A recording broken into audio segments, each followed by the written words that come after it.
मैंने इस बीच में ये भी सीखा कि आपकी उम्र के बच्चों को कुछ भी बताने का सबसे अच्छा तरीका है कहानियाँ सुनाना। और आपकी उम्र की बात नहीं है, लिंक्डइन पर आप भी शायद होंगे, मैं भी वहाँ पर हूँ, जो प्रोफेशनल्स का प्लेटफॉर्म सबसे अच्छा माना जाता है। मैंने देखा कि आजकल जो बड़ी बड़ी कंपनियों के सीईओ हैं या CXOs कहते हैं, CFO है, CTO है या CHRO है, जो चीफ ऑफिसर्स होते हैं किसी कंपनी के, उनके लिए स्पेशल कोर्सेज चलते हैं स्टोरी टेलिंग के। और उसमें मान लिया गया है कि अगर आप किसी कंपनी के CEO बनना चाहते हैं तो बेसिकली जो स्किल आपको आनी चाहिए वो स्टोरी टेलिंग की आनी चाहिए। आप कहानी सुना सकते हो। मैं सच्ची कहानियाँ सुनाना पसंद करता हूँ, झूठ बोलने से बचता हूँ। मैं आपको 3-4 छोटी छोटी कहानियाँ सुना रहा हूँ। ये सारी कहानियाँ सच्ची हैं, 1-1% सच्ची हैं, पर मैं किसी का नाम नहीं लूँगा। जिनकी कहानी है उनका नाम नहीं लूँगा, उनकी प्राइवेसी का मामला है। पर हाँ, सच्ची कहानियाँ हैं। अच्छी बात है कि इन कहानियों के किरदार हम लोग नहीं बने, ईश्वर करे हम कभी ना बने, लेकिन कहानियाँ सच्ची हैं। जब मैं दिल्ली आया था 1990 में, मैं हरियाणा के एक शहर से, भिवानी से दिल्ली आया था पढ़ने के लिए। मेरे ड्रीम कॉलेज में हंसराज भी एक था, पर मेरा संयुक्त से मेरा एडमिशन जाकिर हुसैन में हुआ। मेरे अंक ठीक थे, यहाँ हो सकता था, पर मैं तो नई दिल्ली स्टेशन पे उतरा, बाहर निकला, पता लगा वहीं एक कॉलेज है, वहीं एडमिशन ले लिया मैंने। तो लोगों ने कहा कि यार कैंपस बड़ा अच्छा होता है। मैंने यार क्या फ़र्क पड़ता है, कॉलेज कॉलेज होता है, छड्डो, यही छड्डो में सिखाने आया हूँ आप लोगों को। ठीक है, स्टेशन से निकले वहीं कॉलेज है, मैंने घर जाना होगा तो आराम से कॉलेज से निकल जाएंगे, क्या रखा है कैंपस में। पर मेरा एक दोस्त जो मेरे साथ ही आया था उसी शहर से, उसने एडमिशन हंसराज कॉलेज में लिया। मैं और वो स्कूल के डिबेटर्स थे। डिबेटिंग में हम लोग स्कूल टाइम से काफ़ी एक्टिव थे। DU में आए तो यहाँ भी एक्टिव रहे। DU में मैंने करीब 5 साल डिबेटिंग की और मेरा ख्याल है कि लगभग 300-400 डिबेट्स मैंने जीती होंगी DU में, कुछ हारी भी होंगी, लेकिन मैंने खूब डिबेट, वो मेरा दरअसल दाना पानी था, रोजी रोटी मेरी वही थी कॉलेज के दिनों में। घर से पैसे मैं लेता नहीं था, मिलते भी नहीं थे, लेना क्या था, ऐसी स्थिति भी नहीं थी उस समय मेरे घर में कि मिल सके। तो डिबेटिंग मेरा रोजगार था, एम्प्लॉयमेंट था, मेरा उससे काम चल जाता था आराम से। उसका भी चल जाता था, वो हंसराज से था, मैं जाकिर हुसैन से था। हम खूब डिबेट्स में मिलते थे। अक्सर ट्रॉफी या तो हम जीते थे या वो जीतता था, कोई भी जीते रूम पे ही आती थी, क्योंकि हम रूममेट्स थे, एक साथ ही रहते थे। वो मुझसे योग्यताओं के मामले में 21 था, बल्कि अगर वो 21 था तो मैं 15 ही रहा हूँगा या 12 रहा हूँगा, 22 या 21 तो नहीं रहा हूँगा, मुझसे बेहतर था योग्यताओं में। बड़ा अच्छा व्यक्ति था। ग्रेजुएशन के बाद मैंने MA हिंदी साहित्य में एडमिशन लिया, जबकि BA ऑनर्स हिस्ट्री में किया था मैंने। उसने तय किया कि वो कुछ और करेगा, प्रोफेशनल कोर्स करेगा, नौकरी करेगा, तो वो चला गया दिल्ली से। मैं दिल्ली में रहा। फिर मैं MA के बाद तैयारी करने लगा UPSC की। तब तक मैं UGC JRF कर चुका था। पहला अटैम्प्ट दिया, प्रीलिम्स हो गया। मेंस मेरा 96 के मेंस की बात कर रहा हूँ, मेंस शुरू होने वाला था, 2 दिन रह गए थे। करीब 10 दिन पहले वो मेरे पास आया हुआ था दिल्ली में, मिलजुल के अच्छे से बात करके गया था। उन दिनों उसका एक प्रेम संबंध कहीं हमारी ही एक मित्र के साथ चल रहा था। हम सब दोस्त थे, तो उनमें से 2 लोगों का आपस में एक अफेयर था। मुझे नहीं पता क्या हुआ, लेकिन मेरे मेन एग्ज़ाम से 2 दिन पहले रात को 12 बजे एक फ़ोन आया और ये बताया गया कि मेरे दोस्त ने फंदा लगा के अपनी जीवन लीला समाप्त कर ली है। वो दिल्ली से दूर था कहीं, और जिस व्यक्ति के बारे में मेरी राय ये थी कि उतना जीवट वाला व्यक्ति कोई हो नहीं सकता, जो ज़िंदगी से हार सकता ही नहीं, जिसके होने से कई लोग हमेशा जीता हुआ महसूस करते हैं, वो चुपचाप एक बंद कमरे में ज़िंदगी से हार गया। मैं आज तक नहीं समझ पाया कि ऐसा कैसे हुआ। बाद में टटोला, उसके पेरेंट्स से बात हुई, भाई से बात हुई। उन्होंने उसकी याद में एक सोशल वर्क शुरू किया ताकि किसी और बच्चे को ऐसा न करना पड़े। तो जो हल्का हल्का अनुमान हुआ वो है कि शायद कुछ ऐसा था रिलेशनशिप में जो नहीं संभल पाया था, और रिश्ता टूट ना जाए इसका दबाव बहुत ज़्यादा था, और वो दबाव झेल नहीं पाया। उस उम्र में ऐसा फेज आता है, कई बार आता है। ये एक कहानी है, हंसराज कॉलेज से ही जुड़ी है, इसलिए मैंने सोचा कि वहीं से बात शुरू करूँ।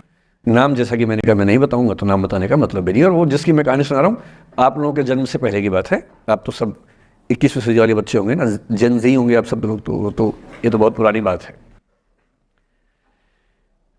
एक दूसरी कहानी सुनाता हूँ।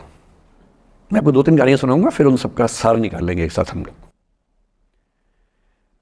दूसरी कहानी ये है कि जब मेरा सिलेक्शन हो गया 97 में, मतलब 96 अटेम्प्ट में पहली बार में मेरा सिलेक्शन हो गया था, मैं एक्सटेंशन लेके तैयारी कर रहा था और DU में मैं पढ़ा भी रहा था उस समय।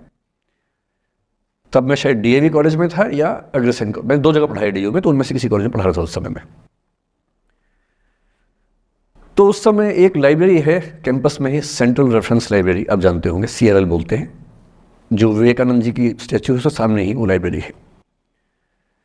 उस लाइब्रेरी में नीचे सब बैठ के पढ़ते हैं और टॉप फ्लोर पे रिसर्च फ्लोर है जहाँ MPhil PhD वाले बच्चे पढ़ते हैं। मैं उस समय शायद PhD कर रहा था या MPhil खत्म हुई थी, वहीं बैठता था, पढ़ता था रोज़।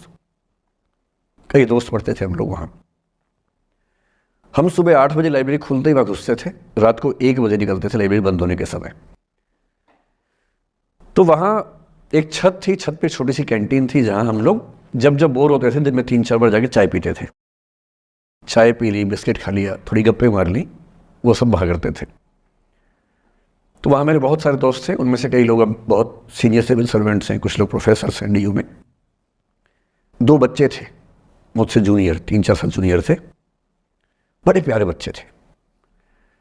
मुझे उस समय तक पढ़ाई लिखाई का शौक अच्छा खासा हो गया था, तो वो रोज़ मेरे साथ बैठते थे केवल बात करने के लिए, किसी मुद्दे पर बहस करनी है तो बहस होती थी, समझते थे। फिर मुझे पता लगा कि वो दोनों रिलेशनशिप में हैं, रिश्ते में हैं, दोनों ने शादी भी कर ली। उनकी योजना DU में पढ़ाने की थी या सिविल सर्विस की भी थी शायद, पता नहीं। मेरा इंटरेक्शन बहुत ज़्यादा उसके बाद रहा नहीं उनसे, क्योंकि मैं सर्विस में चला गया था। इतने जिज्ञासु बच्चे थे दोनों, इतने जिज्ञासु कि उनसे मिलकर तबीयत खुश हो जाती थी कि हर चीज़ जानने का मन करता था उनका, हर विषय पढ़ने का मन करता था। एकदम जीवन से भरे हुए बच्चे, आंखों में चमक ऐसे। फिर दोनों की शादी हुई तो मैं शादी में जा नहीं पाया, क्योंकि मेरा रिश्ता सिर्फ लाइब्रेरी में 1 घंटा गप मारने वाला था, उससे ज़्यादा था नहीं रिश्ता उनके साथ।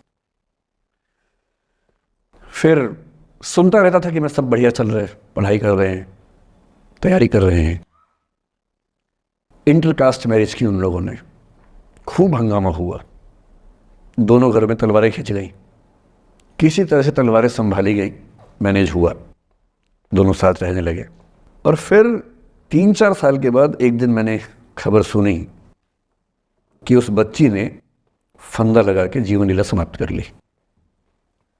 ये बात भी दिल्ली विश्वविद्यालय की है, उस दौर के सब लोग इस कहानी को जानते हैं। मेरे ख्याल से ये दोनों कहानी आपके प्रिंसिपल मैडम जानती होंगी, नहीं ध्यान कर पाएंगे तो मैं उनको जैसे नाम बोलूँगा अकेले में वो तुरंत समझ जाएंगे मैं किसकी बात कर रहा हूँ। मैं आज तक नहीं समझ पाया कि ऐसा क्या हुआ होगा। तो बाद में अनुमान जो हुआ वो ये, इंटरकास्ट मैरिज, परिवार का दबाव, समाज का दबाव, आपस के दबाव, टॉक्सिक रिलेशनशिप, अंत में उस दबाव को न झेल पाना और जीवन समाप्त कर देना, ये हुआ। ये 2 घटनाएं हैं। एक तीसरी घटना ये है कि दिल्ली में आज से 25 साल पहले घटना घटी। आप लोग तो बस पैदा हुए होंगे, घुटनों में चल रहे होंगे, या उससे 5-7 साल पहले की बात रही होगी। ये घटना दिल्ली के सब सीनियर लोग जानते हैं, जिनकी उम्र 35-40 साल है वो सब जानते हैं इस घटना को। मोबाइल फ़ोन में वीडियो नया नया आया था उस समय। अब तो आपके हर फ़ोन में वीडियो है, अब तो सामने भी है, ताकि अब वैसा वाला मुंह बना के सेल्फी खिंचवा सके।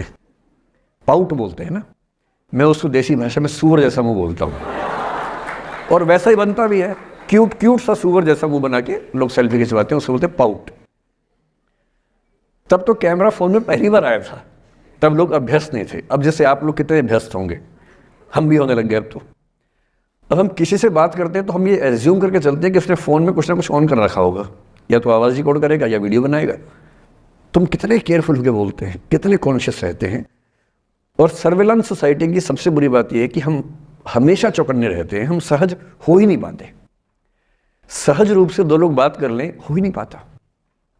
तो मैं तो अपने ऑफिस में कई बार ऐसा करता हूँ, जब हम 3-4 लोग बैठते हैं इनफॉर्मल बातचीत के लिए, हम सब अपना अपना फ़ोन कमरे के बाहर छोड़ के आ जाते हैं, फिर 2 घंटे बात करते हैं, इस भय से मुक्त होके कि कहीं कोई रिकॉर्ड तो नहीं कर रहा। ये हालत है आज की। उस ज़माने में तो फ़ोन थे। मोबाइल फ़ोन आया था भारत में लगभग 1995 के आसपास पहली बार।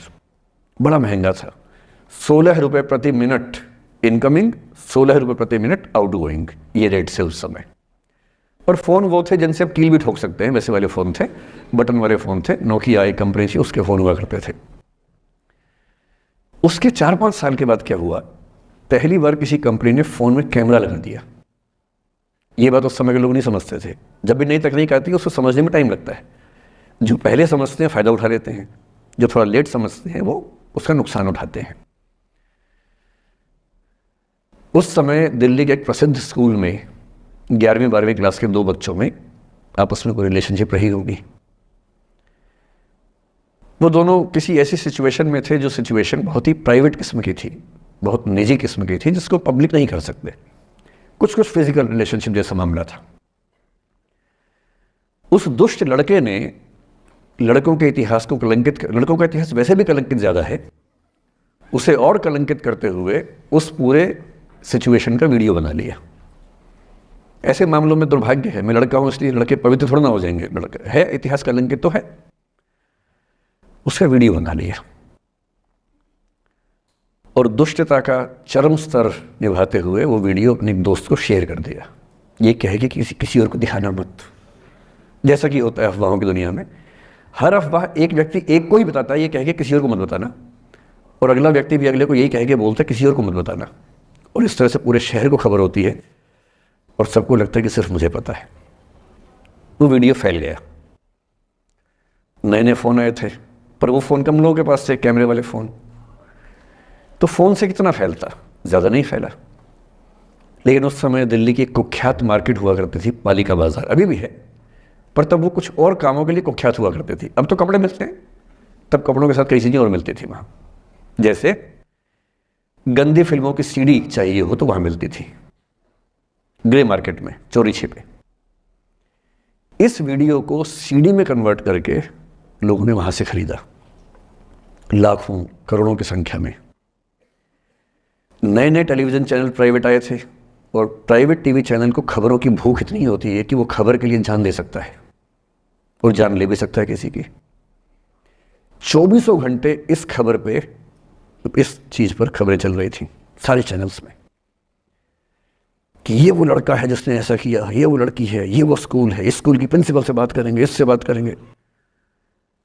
वो जो बच्ची थी जिसकी इसमें कोई गलती नहीं थी, सिवाय इसके कि वो किसी एक लड़के से प्रेम करती थी, जो कि उस उम्र में बच्चे कर बैठते हैं, इसके लिए बहुत चिल्लपौनी मचानी चाहिए। अब बच्चों को आप हर बात पे अपराधी नहीं मान सकते। उस बच्चे की गलती सिर्फ इतनी थी कि उसने अपने दोस्त पे भरोसा किया, जो भरोसे के लायक था नहीं। वो नीच किस्म का व्यक्ति था जिसने उस संबंध की गरिमा को समझा नहीं। उस बच्ची के घर के बाहर 24 घंटे न्यूज़ चैनल से कैमरे खड़े रहे। घर से कोई भी निकले 50 कैमरे पीछे, आप बताइए आपकी बेटी कैसी है, आप बताइए आपकी बहन कैसी है। अंत में उस पिता ने अपनी बच्ची को इस देश से बाहर भेज दिया। उसके कुछ दिन बाद की जो खबर टीवी चैनल से नहीं दिखाई, उसके पिता ने आत्महत्या कर ली। ये तीसरा इंसिडेंस है। ये सारी खबरें सच्ची बता रहा हूं मैं, इनमें से एक भी झूठ नहीं है। झूठी कहानियों से मोटिवेशन दिया जा सकता है, मैं जानता हूं, पर जब सच्ची कहानियां हैं तो मैं झूठ क्यों बोलूं? सारी सच्ची कहानियां बता रहा हूं मैं आपको। एक चौथी कहानी जो आप में से कई लोगों की होगी। मेरा एक स्टूडेंट है, सिविल सर्वेंट है, सीनियर लेवल पे है, करीब 40 साल का है। उसने आज तक शादी नहीं की। क्या उसकी शादी करने की इच्छा नहीं थी? पूरी इच्छा थी। फिर क्यों शादी नहीं की? भाई कुछ लोग तो होते हैं कि शादी करनी ही नहीं, कोई मिशन है। योगी जी है, मोदी जी है, ठीक है, उनका तो मिशन है। ममता जी है, उनका मिशन है। पर जिसका जीवन में ऐसा कोई मिशन नहीं है और जिसको प्रेम करने का मन भी करता हो, वो तो शादी करता है आमतौर पे। उसने शादी क्यों नहीं की जानते हैं? जब वो 25-26 की उम्र में था, जब वो मेरा विद्यार्थी भी था, एक दिन मेरे पास आके बोला कि सर एक बात करना चाहता हूँ। मुझसे मेरे स्टूडेंट्स ऐसी बातें खूब करते हैं पर्सनली आके, अब तो मैं टाइम कम दे पाता हूँ, पहले तो ये सब होता रहता था क्लास के अलावा। एकदम रोता हुआ आया, आंखों में आंसू भरे हुए बहुत सारे। अरे क्या हो गया भाई? तो फिर उसने किसी का नाम बताया कि सर वो ही मेरी स्टूडेंट थी, कि सर उसके साथ रिलेशनशिप थी, उसने धोखा दिया है मुझे। अच्छा, धोखा देने वाली कहानी मुझे बहुत अपील नहीं करती। मेरा मानना है कि दोनों पक्षों की गलतियां होती हैं। आपकी अगर अपने पर्सपेक्टिव से सोच सोच के धोखा करते रहते हैं, ऐसा थोड़ा ना होता है भाई। कुछ तो मजबूरियां रही होंगी, कोई यूं ही बेवफा नहीं होता, कुछ तो वजह होगी ना। आप थोड़ा उसकी वजह, उसका भी तो, उसकी कहानी भी तो सुनिए। और मैं जब जब दोनों कहानियां सुनता हूं मुझे लगता है कि मामला ग्रे है, आपकी पे उंगली उठाई नहीं सकते किसने ऐसा किया, दोनों की गलतियां होती हैं, ऐसा थोड़ा ना कि एक की होती है। बहरहाल इन भाई साहब को ऐसा लगा कि धोखा हो गया उनके साथ, तो मैंने कहा चलो कोई बात नहीं यार, हो गया तो हो गया, तू नहीं कोई और सही, ऐसा क्या है। वो इतनी बड़ी दुनिया है, 8 अरब की आबादी अब है, उस समय भी 6-7 अरब तो थी। मैंने कहा 3.5 अरब 350 करोड़ में कोई तो होगी तुम्हारे लिए, ऐसा क्या है, कोई और देखेंगे। पर वो थोड़ा ज़्यादा सेंटिमेंटल था उस समय। धीरे धीरे पता नहीं उसके मन में क्या बैठ गया, उसके मन में ये बैठा कि दुनिया की सारी लड़कियां धोखेबाज होती हैं। ऐसे मूर्खों की कमी नहीं है दुनिया में, ऐसे बहुत मूर्ख हैं। दर्शन की दुनिया में इसे अवैध सामान्यीकरण कहते हैं, इलिसिट जनरलाइजेशन। इसका मतलब बहुत छोटे सैंपल के बेस पे ये समझ लेना कि ये थियरी पूरे ब्रह्मांड पर लागू होती है। एक लड़की ने धोखा दिया, मान लीजिए धोखा दिया, धोखा इसने दिया कि उसने दिया कि किसी ने दिया, जो भी कहानी हो, एक सैंपल से ये मान लेना कि सब ऐसे होते हैं। और उसके बाद से उसने कम से कम 10 बार कोशिश की, 10 लोगों से मिला, बातचीत की शादी के लिए। डेटिंग तो क्या करेगा 40 की उम्र में, लेकिन हाँ बातचीत करके देखा कि शायद रुचियाँ मिल जाए, स्वभाव मिल जाए तो शादी के बारे में सोचें। हर बार 3-4-5 मीटिंग के बाद वापस हट जाता है। अब तो मैंने पूछना बंद कर दिया है। जब तक मैं पूछता था बोलता था कि सर 3-4 मीटिंग के बाद लगता है कि ये भी वैसी ही है। मैंने कहा भूल जाओ भाई, उससे भूल जाओ, बात खत्म हो गई। उसके बच्चे घूम रहे हैं आजकल स्कूल में, अब तुम कम से कम शादी तो कर लो। वो भाई साहब आज तक अकेले हैं और अब तो बाज़ार में मूल्य भी कम हो गया उनका, अब विकल्प भी ज़्यादा नहीं मिलते हैं। अब जो विकल्प मिल रहे हैं वहाँ उसकी रुचि और कम हो गई है, तो पूरी संभावना है कि वो जीवन अकेले ही गुजरेगा अब उसका। एक अंतिम एग्जाम्पल देके फिर मैं निष्कर्ष की तरफ बढ़ूंगा। मैं एक IAS ऑफिसर को जानता हूँ, 2 IPS को जानता हूँ, बहुत योग्य लोग, देश के सबसे अच्छे संस्थाओं से पढ़े हुए लोग, प्रॉपर IAS प्रॉपर IPS में नौकरी करने वाले लोग, और इन तीनों ने अपना जीवन समाप्त कर लिया नौकरी में रहते हुए। क्यों? क्योंकि नौकरी और घरेलू जो दुविधाएं थी उनको झेल नहीं पा रहे थे, ना झेल पा रहे थे ना भूल पा रहे थे, लेट गो नहीं कर पाए तो गिव अप कर दिया। और इसलिए मुझे अक्सर लगता है कि जितनी चीज़ें हम सिखाते हैं बच्चों को, हिस्ट्री, इकोनॉमिक्स, लिटरेचर, वो सब ठीक है, उनका भी महत्व है। शायद उससे ज़्यादा महत्व इस चीज़ का है कि ये समझें कि अपने इमोशंस को कैसे मैनेज करना है। जब जीवन में ऐसा लगे कि सब खत्म हो गया है, जब जीवन में लगे कि बहुत टॉक्सिक किस्म की लाइफ हो गई है, उससे बाहर कैसे निकलें, शायद ये सबसे महत्वपूर्ण लेसन होता है जो हम सबको सीखना चाहिए। मैंने कहीं से सीखा नहीं है, ना मैंने ऐसी किताबें पढ़ी हैं, हालांकि मैंने 2 किताबें मंगवाई हैं पिछले हफ्ते, पढ़ी नहीं है अभी तक, तो मैं किताबों के बेस पे नहीं जानता कैसे सीखते हैं, लेकिन ज़िंदगी से तुम सीख सकते हैं। इन कहानियों का सबका एक ही सार है, वजह अलग अलग है। एक व्यक्ति ने इसलिए अपना जीवन समाप्त किया कि वो रिश्ता उसके हाथ से छूट रहा था, एक ने इसलिए जीवन समाप्त किया कि रिश्ता बन गया था पर समाज के दबाव, घर के दबाव मैनेज नहीं कर पाए। एक ने ज़िंदगी भर शादी नहीं की सिर्फ इसलिए कि वो पुरानी यादों को भूल नहीं पाया। अरे एक बार गलती हो गई तो हो गई, आगे तो संभावना जीवन में है भाई, क्यों इतना हावी रखने उसी दिमाग के ऊपर। कुछ लोग देश की सबसे अच्छी नौकरी में होकर हर पैमाने पर सफलता की हर कसौटी पे खरा उतरने के बाद जीवन नहीं बचा पाए, क्योंकि दूसरों की नज़र में आप बहुत सफल हो जाए, अपनी नज़र में शून्य हो, तो फिर जीवन कैसे बने, जीवन कैसे बचे। इन सारी कहानियों का मूल भाव एक ही है, अगर आप खुद को हैंडल नहीं कर सकते तो दुनिया को क्या हैंडल करेंगे। दुनिया को हैंडल करने से पहले खुद को हैंडल करना सीखना पड़ता है, और उसका सबसे आसान जो रामबाण उपाय है उसको बोलते हैं द आर्ट ऑफ लेटिंग गो, जाने दो।